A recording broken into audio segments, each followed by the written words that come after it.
person being overweight, you wouldn't think that I'd be a runner or so active in sports. And a lot of people think that. They just think that I spend most of my time, you know, just spending it laying on my bed, which is true. I do spend time on the bed. But throughout my high school years, I did do a lot of running.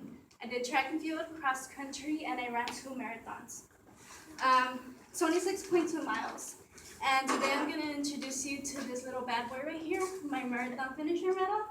It's my accomplishment, and it means a lot to any runner. And it just doesn't have to be a marathon medal. It could be a 5K medal or just a 3K medal. It's just an accomplishment that someone has done, and it means every medal has a different meaning and significance to a different person. It can mean pain, it could mean sweat, it could mean accomplishment, and it can also bring you to tears. And you know, running may be difficult for others, and 26.2 miles may seem hard to some people, which it is, and it could also seem impossible. But it starts with just setting the goal and actually pushing for that goal. First, I will talk to you about what this medal represents and how I identify with the running culture. Just meeting different people, you know, going through high school, you know, it's really hard. And Catherine Switzer, she actually was the first female person to actually enter the marathon, the Boston Marathon. If any of you guys don't know, the Boston Marathon is where the elite runners go. If you run a marathon under 3 hours, you qualify to run the Boston Marathon. Anybody can sign up for it.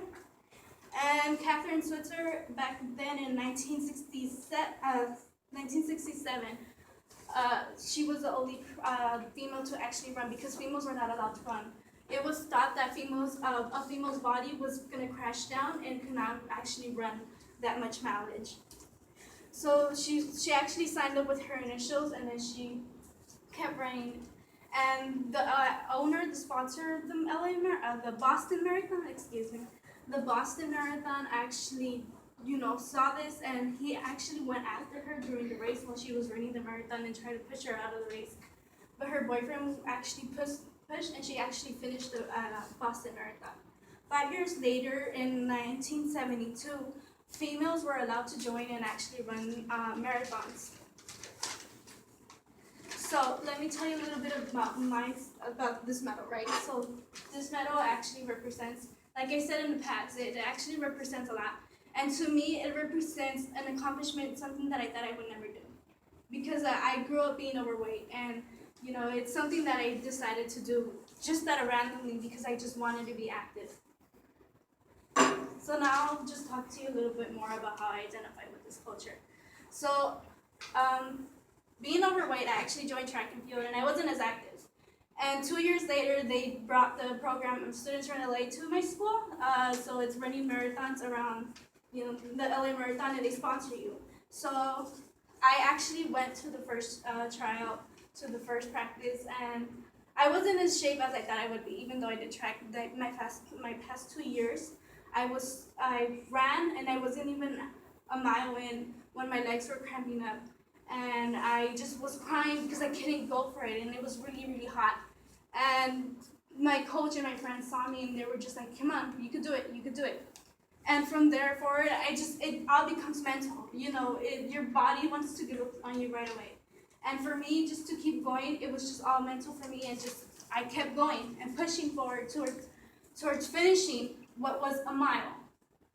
Eventually, I went up to doing 5, 10, 15, 19 miles, and then the big one, which is 26.2. But the whole process was not easy. The process of running a marathon was really, really hard, and just going through there. My coach, who was a crazy maniac, who you would see him running like 20 miles, and he would still be smiling. He was smiling throughout his whole marathon, and he's known to just walk home right after running a marathon because he is so active. And I'm running up the stairs. We're doing sets of stairs. We're just going, and this quote always sticks with me when I can't run anymore, and I feel that I just need to push it. Is I must, I will, I can't. Because that's what he used to scream at me all the time. And when I was finally running the LA Marathon and I couldn't go, I just kept saying to myself in this 80-degree weather, I must, I will, I can. So, it all starts with just setting a goal. And today I have talked to you a little bit about this medal and how I identify with this culture. And I'm just here to tell you that even though I'm not telling you run 26.2 miles, a marathon, but if you want to be active, just start off slow. So, because we all have been guilty of this, where we go to sleep at night and we're just like, oh yeah, I'm gonna run in the morning, or I'm gonna go to the gym, and then it comes the morning time and the alarm clock rings, and then what does it say? We just put it to snooze. So it's just actually going out there, setting a goal, and pushing for it. And that's all I'm here to say. And just being a runner, you don't have to run as much. But if you run a mile a day or a week, then you're a runner because you are motivating yourself and you're pushing yourself to go for it.